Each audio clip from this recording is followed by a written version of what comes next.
الأخوات والإخوة الأعزاء، هذا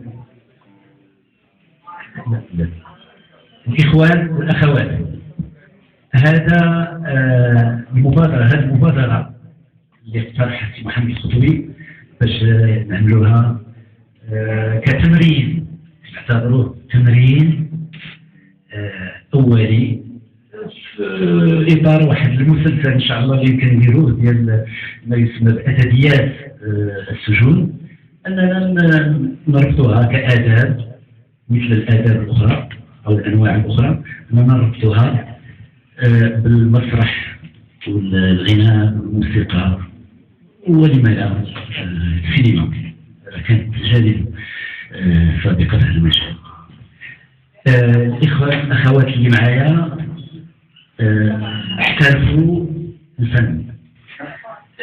في أحمد همرات أستاذ ديال الموسيقى والموشحات وفنان مبدع في قرية السبير ديال الرباط، ومجموعة من الشابات في المجال الصوتي والغنائي والموسيقي إلى آخره، وكنتمنى لهم إن شاء الله. أنا نعرفهم من هذه السنوات في طاقات هائلة مع بنات المغرب واللي مازال ما توفرتش لها الظروف باش يدوزوا المهن الفنية عندها قاعدة صلبة.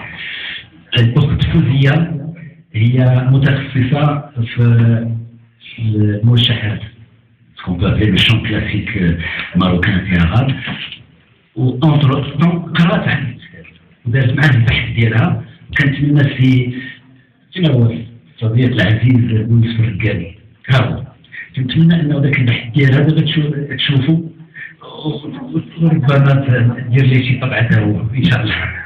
نستغلوه في شوقي من خيرة الفنانين الشباب وباقي شاب يعني في العزف على العود، وهو من تلاميذ اللغة ديال الحاج يونس. وحاج يونس أنا شفت بعيني مرارا كيجي عنده يجي يقولوا بغيت نجي نصمت لك، فهمتي؟ الأخت زكية عملت المسرح منذ صغرها، طفولتها في الكونسيرفاتوار ديال الدار البيضاء وفي عدة فرق مع حسن السد وكذا. اشتغلت معايا منذ سنوات واخا هادشي كيكبرنا في المركز الثقافي الفرنسي في مسرحيات الى اخره. هي دابا تشتغل في القطاع الخاص ملتي ناسيونال كادر الى اخره، ولكن باقي دائما ذاك الشغف بالفن. هادو هما الاخوان اللي اشتغلنا معهم. Et il a l'humilité d'avoir l'idée de présenter en dehors de méthode classique ce petit bouquin par cette manière musicale. Ça nous sort un petit peu du discours antérieur, classique. J'ai apprécié, il a lu le livre du soirée et le lendemain, il a commencé à écrire ce qu'il vient de faire. Je le félicite et je le remercie. La place de Khotbi, il faut le dire, la place de Khotbi dans nos cœurs منذ زمان اللي كنا في قنيطرة ومن بعد والى اخره، il a toujours occupé une grande place في لي كور ديالنا. صلاح داعي يقولها الى اخره، الرجال كيعرفوا البشاشه ديالو والنقص ديالو الى اخره. اذا pour moi c'est un honneur انني نتشارك. اذا غادي نبداو بلا ما نطول. عذرونا لان هذه سجلنا ريبيتيشن، هذه تمرين، لان الاخوان يلاه تجمعوا لاول مره قدامكم، وقع معاهم لقاء ثنائي ما مهم مغربي.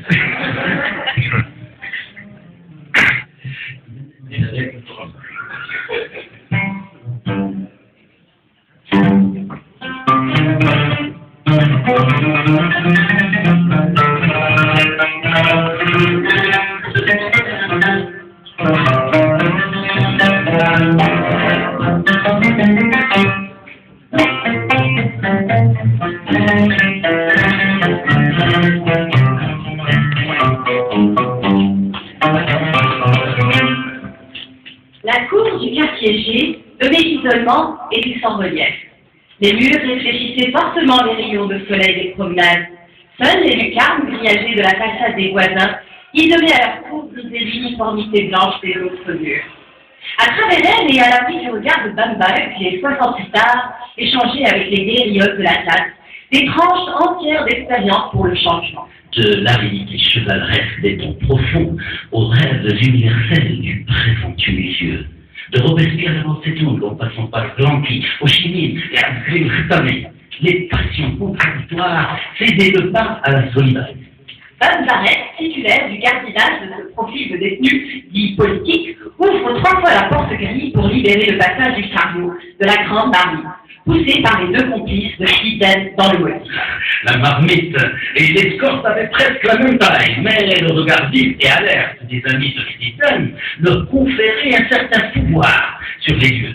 De la cuisine au quartier G, ils traversaient beaucoup de grilles de la maison centrale, échangent sur leur passage des Beaux-Brest avec le cordon du Bosque, en poste à l'entrée des différents quartiers des droits communs. Ils ramènent 3 fois par jour la soupe que personne d'ailleurs ne prend.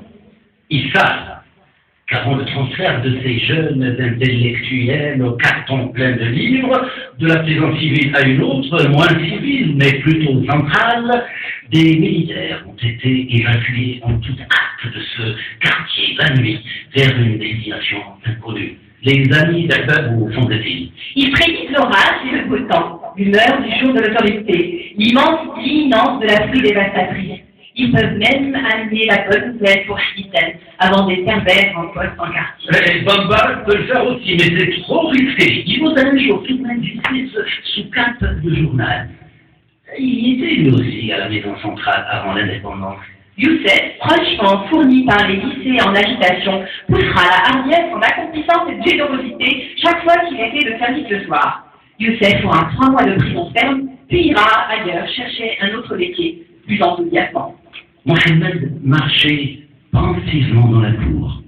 Lui aussi était stagiaire et fraîchement fourni par l'université.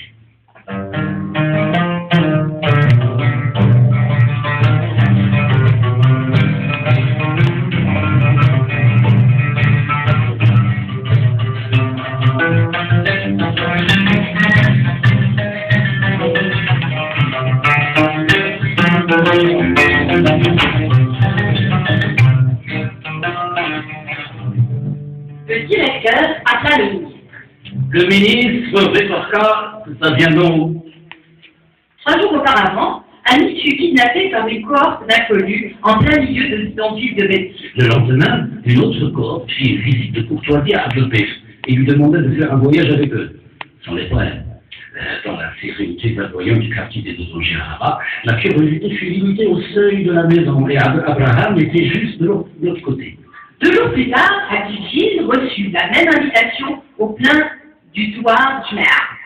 On va donc les 3 s'impatienter, puis firent brusquement éruption dans le bureau du directeur dans un geste d'impuissance fatale, qui, dans un geste d'impuissance fatale, offrit courageusement son manteau à Mohamed.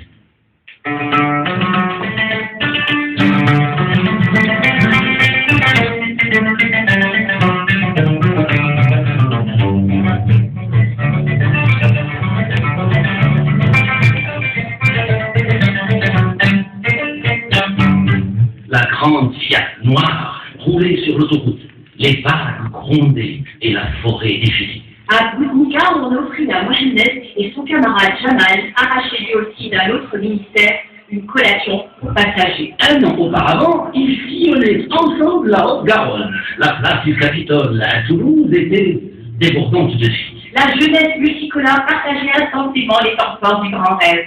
Du Café Florida à Saint-Cernin, des débats chauds et passionnants se prolongeaient jusqu'à l'eau, à la fin rue Saint-Rome.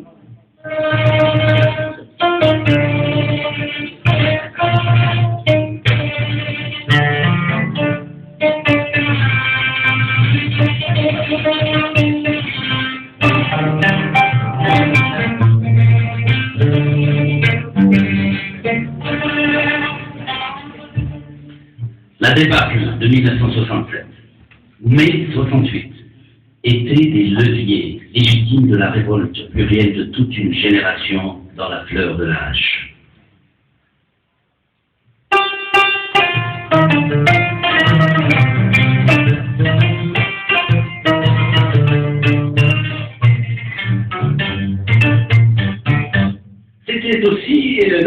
des rendez-vous fébriles avec l'autre, autour de la place de Niassine, 10 de Bourgogne.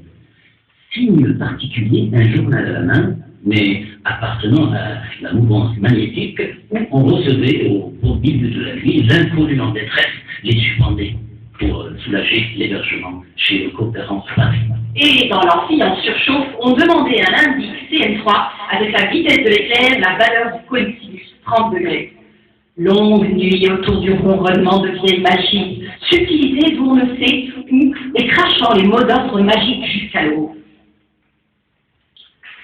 1 heure plus tard, la Fiat noire stationna devant la gare CTL de Casablanca. Les gens partaient, revenaient vers ailleurs, se pressaient dans la besogne paisible du quotidien. Mohamed, lui aussi, des années auparavant, partait souvent de cet endroit vers les plaines fertiles des Beni Amir, Beni Moussa, chez les siens qui habitaient là-bas à cette époque. La bande de lycéens de la région de Bimlal prenait le même chemin, la bourse fraîchement perçue et mettait des fois 3 jours avant d'arriver à Frédoufanet.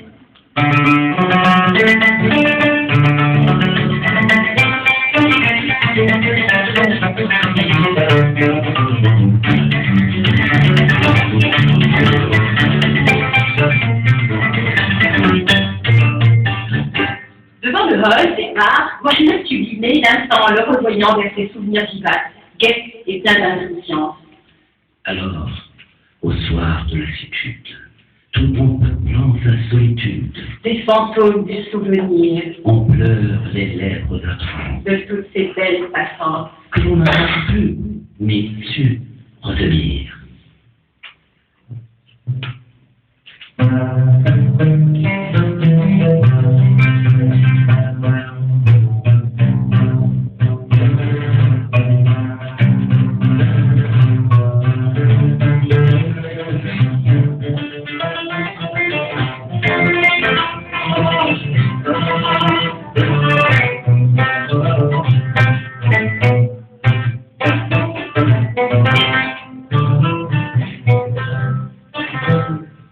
Puis l'estafette de l'autre service arriva.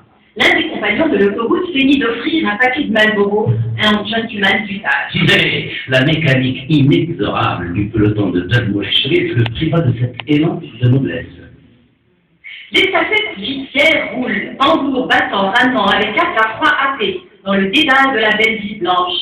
Écoute les pulsations fébriles de ta soutane, tondages éternels sous les couleurs merveilleuses de l'ombre fraîche, de l'insouciance quotidienne. Écoute l'éternelle roubaillade de l'étoile de l'Orient coulant sans relâche dans l'exubérance de la Médina.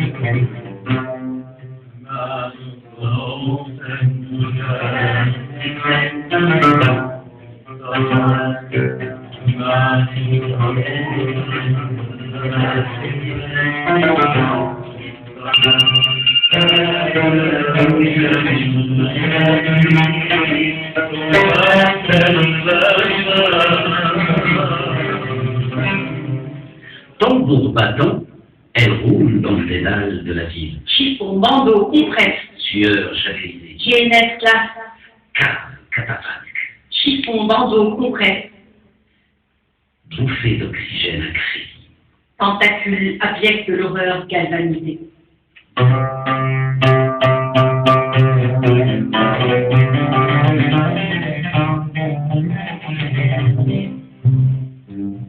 Écoute le chant de la mer, la clameur frénétique des amarres, bras innombrables savamment cadencés au pas de la modernité. Écoute le bruit des vagues, fantasia grandiose à l'assaut des roches noires, du béton acier des rigoles du profit. Richesse insolente arrachée à l'indépendance d'un peuple, Écoute la respiration sourde des damnés. Enfants tatoués dans l'école écluse de la marée. Corps desséchés en fond pour la machine infernale. Écoute le cri de la rancune profonde. Terre blessée sous les potes de la chenille vorace. Mémoire emmurée. Squelette décharné. Sépulture anonyme versée au fond de la fatalité. Écoute les chapelets de la mitraille dans la main nue à l'aube printanière.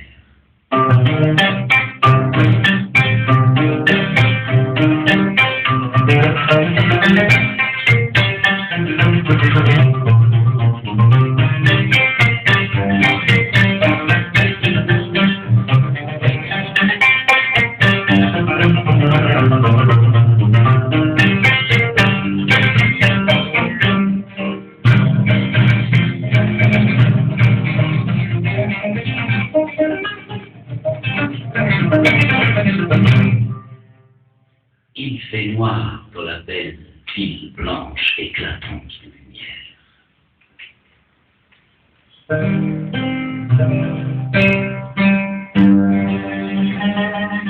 Mohamed réalisait l'étendue du chemin parcouru depuis quelques années déjà. Dermoulé Sharif, prison Rabila, jusqu'au quartier Chez, la prison centrale de Kénitra. Il réalisait aussi qu'il n'était pas seul dans cette cour où les gambouras vibraient tenus d'épée appartentés l'espace indéfiniment reproduit dans un partage solidaire, soutenu par l'imperturbable fréquence de visites au parloir comme aujourd'hui. Et Bambarak appela Mohamed et Sion pour la visite. Couscous et scrima à tribord.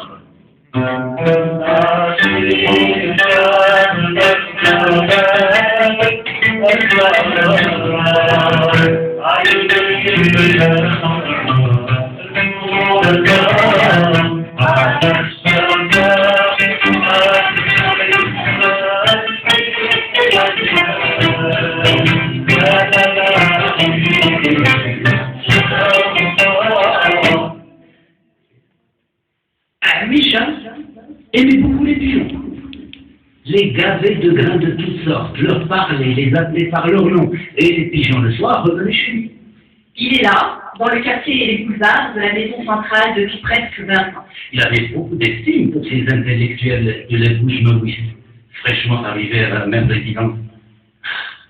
Quelle bouffée d'oxygène! Après tant d'années de stockage avec les différentes générations de droits communs, son repère avec l'extérieur. Il essaya en vain plusieurs cabanes. La gravitation de ce monde carcéral était toujours là. Enfin, voilà du sous neuf pour réinitialiser les compteurs. Anisha aimait beaucoup le football et l'étoile de jeunesse de Casa. Une passion entière au point qu'il résidait dans l'enceinte du stade de Zerbrelef.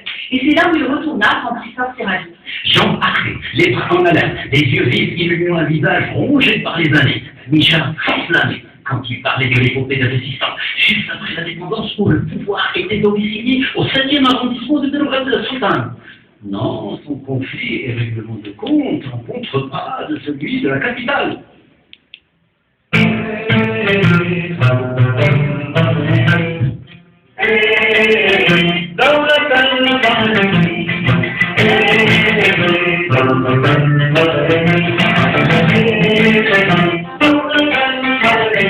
L'enfant Mohamed ne comprenait pas pourquoi des gens tombaient sous les balles. Et même une fois, au bout de la rue Aïcha, c'était le tour du propriétaire de la boulangerie, le père de Aïcha, qu'on connaissait bien. Ce n'est pas juste. Elle avait des yeux ensorcelants, Aïcha, à Sophia Loren. Tous les candidats du cours élémentaire préparatoires des rues 107 et 108, et qui étaient déjà de grands galères, s'agglutinaient au-dessous de sa fenêtre et s'égosillaient en chantant Mahdi al-Qasem.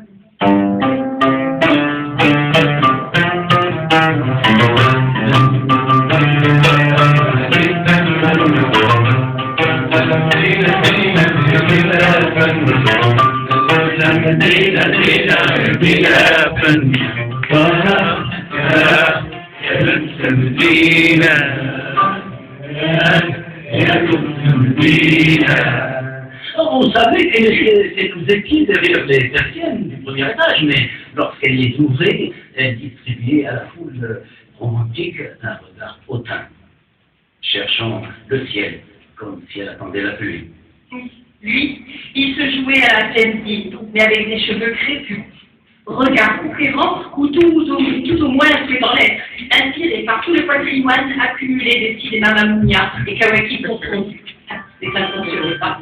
Et là, c'était la première créature qui avait pu faire vibrer ma préadolescence. Enfin, sa préadolescence, pour laquelle il délaissait ces exercices de maths qui griffonnaient sur le grand papier à beurre échangé à l'épicerie contre des vieux journaux. Le drame des règlements de compte était énigmatique pour beaucoup de gens. Et le malheur d'Aïcha était celui du style des rues sans tête et sans vie.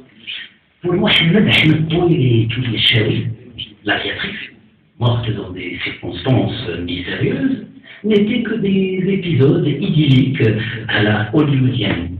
Cheikh l'arabe était wanted, cette fois-ci par l'État, surtout Casablanca, et ne fut neutralisé qu'au bout de fusillades rocambolesques au quartier de l'Ermitage.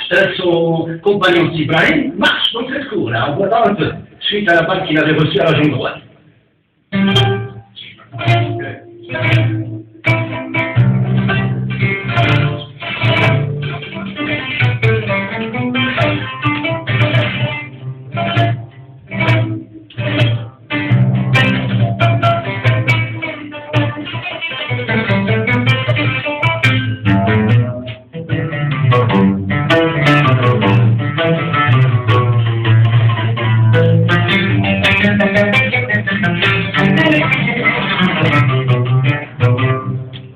Dans le quartier G, une aile abritait les 68 arts, et dans l'autre, les partisans du soulèvement du 3 mars 1973, onde de choc des séquelles du bras de fer du début des années 60. À travers les petites lucarnes, des visions du monde ont été partagées, des contradictions éclaircies, des amitiés construites.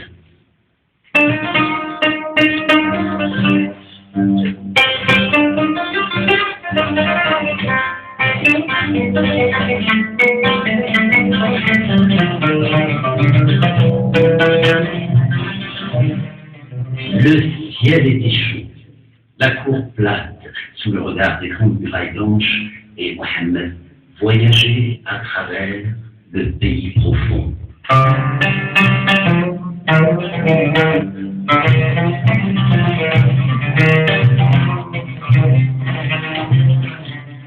À travers le pays profond, pays pluriel, et se souvenait du voyage de son père, Si Mahmoud, du Chott-Jarif de la Tunisie au palmier des oasis du sud du Maroc en 1939. Il s'était inscrit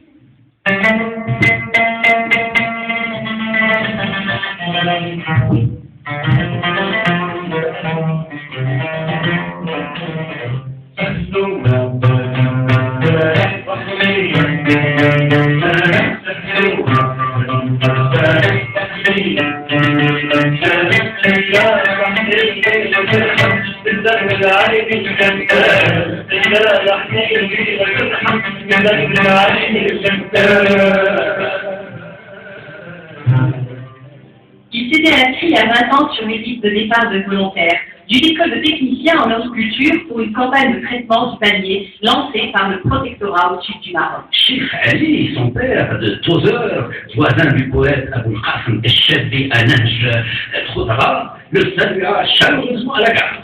3 jours plus tard, le train siffla à Casablanca, et autant de jours réclament pour faire venir. Si Mahmoud a sillonné durant des années cette région à dos de chameau, accompagné souvent de 2 moukhazni que le contrôleur civil affectait pour raison de service. Nuit blanche en plein désert. Surélevé sur le dos du chameau, au beau milieu des sifflements de serpents et des apparitions furtives de scorpions sous un ciel immense étoilé.